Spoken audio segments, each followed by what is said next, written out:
single day I'm gonna make something great. That's my way. Hello everyone, and welcome back to my channel. I am Ginger Wolf, and this is Stripped Finance.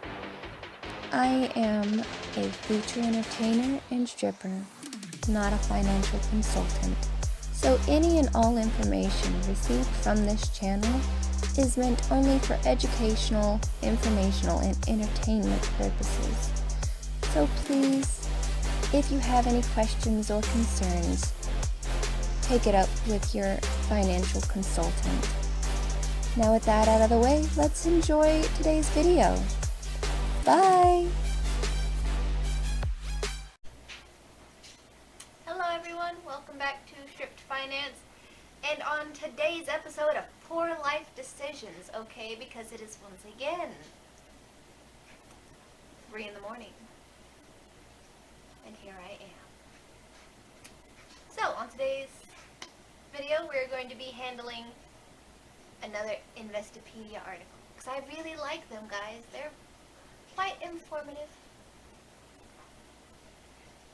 So today we are going to be doing the invisible hand in economics. What is the invisible hand, you ask? We'll get there. We have a whole article written by Christina Majewski and reviewed by Michael Sonnenschein. He sounds like a cheerful person, okay? Of course, it could also be pronounced Sonnenschein. So if I pronounce the name wrong, I apologize. But that said, Sun and Shine sounds so much cooler, okay? So much cooler. Like, can you imagine this man with a name like Sun and Shine walking around like Anton Ego off of Ratatouille with like the all dark clothes and the horrible makeup?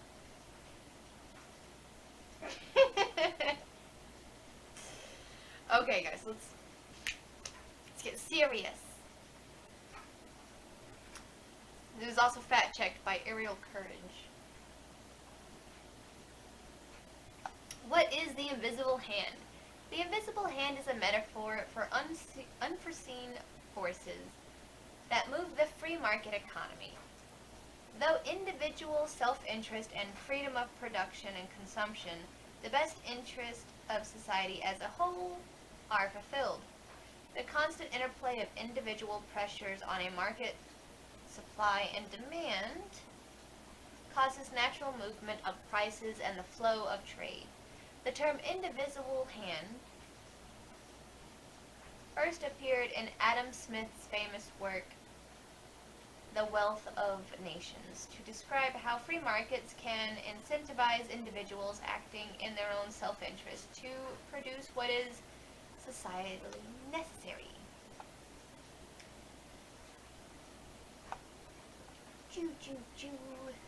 How the invisible hand works.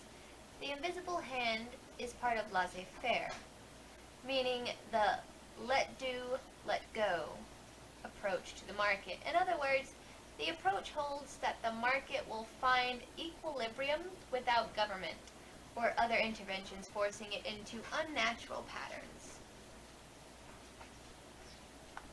Scottish Enlightenment thinker Adam Smith introduced the concept in several of his writings, such as the economic interpretations in his book An Inquiry into the Nature and Causes of the Wealth of Nations, often shortened to just The Wealth of Nations, published in 1776, and in The Theory of Moral Sentiments, published in 1759. The term found use in an economic sense during the 1900s. The invisible hand metaphor distills two critical ideas. First, First, voluntary trades in the free market produce unintentional and widespread benefits.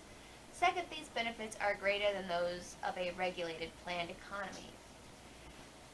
For each free exchange creates signals about which goods and services are valuable and how difficult they are to bring to market. These signals, captured in the price system, spontaneously direct competing consumers, producers, distributors, and intermediaries into producing in pursuing their plans to fulfill the needs and desires of others.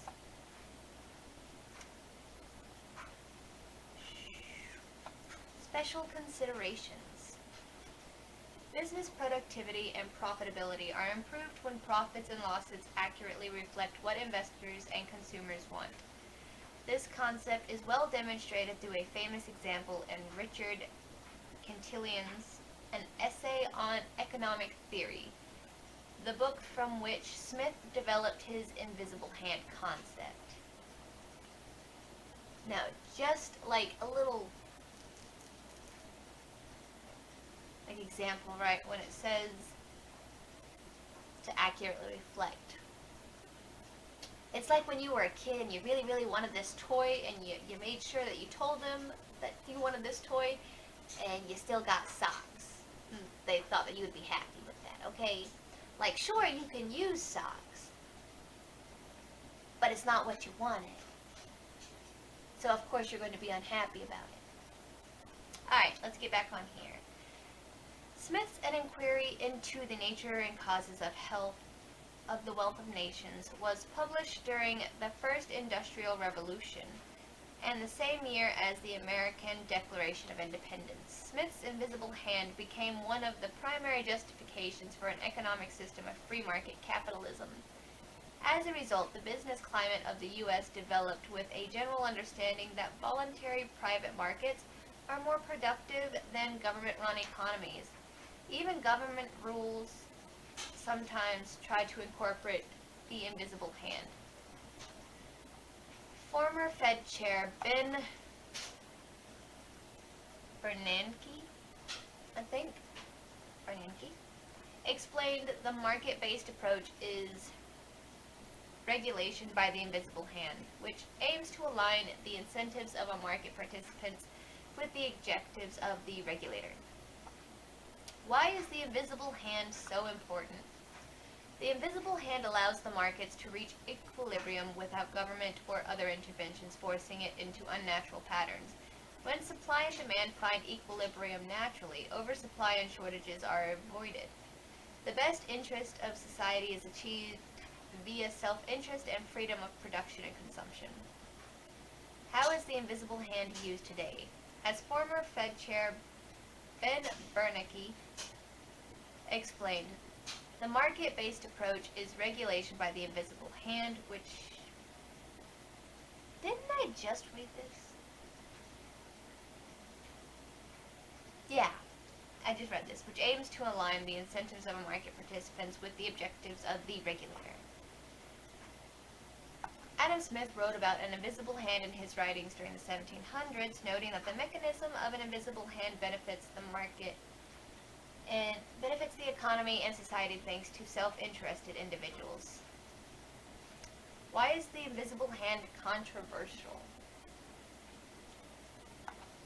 Critics argue that the idea of self-interested, profit-driven actors will converge on some social optimum is clearly false, and that instead it naturally leads to negative externalities, economic and social inequalities, greed, and exploitation. Moreover, competition driven by the invisible hand can ultimately result in monopolies and the concentration of economic power, both of which are undesirable for society. Other critiques hone in on the fact that the concept relies on the assumption that producers can easily switch from producing one type of good to any other, depending on its relative profitability at any given moment. This does not account for the sometimes enormous costs of switching and the idea that people may engage in a business that they enjoy doing, or which has been passed down in the family regardless of profitability. The bottom line. The invisible hand is the idea that specialization in production can lead self-interested individuals to produce what is socially necessary for the good of all. This is because the increased specialization naturally leads to a web of mutual interdependencies, such as that a shoemaker will need others to produce their house, food, clothing, etc., while a home builder will rely on a shoemaker for shoes and and others for their own clothing, food, and so on. Market forces and competition will incentivize producers to make what is most profitable at the lowest cost, also encouraging technological progress and innovation for the benefit of all. So, guys, that is the end of this article. It had a lot of words, okay? Blah, blah, blah, blah. I got a little tongue-tied. However, you know where else you can get tongue-tied? At any of the pony clubs, okay? Any of them. Beautiful women. You can't really say no to beautiful women. Well, I mean, unless you're gay. Then beautiful men, dude. Beautiful men. Anywhoosie, if you ever get the chance, stop by the pony clubs. They're all great. I've never been to one that was bad. Not saying that it doesn't exist, just that I personally have not seen it. And, guess that's it. I'm gonna go and try to get some sleep. Bye! Hi guys, so it's Ginger Wolf. I'm out here hunting you new content. So don't forget to like, comment, share, and subscribe, and I'll see you next time.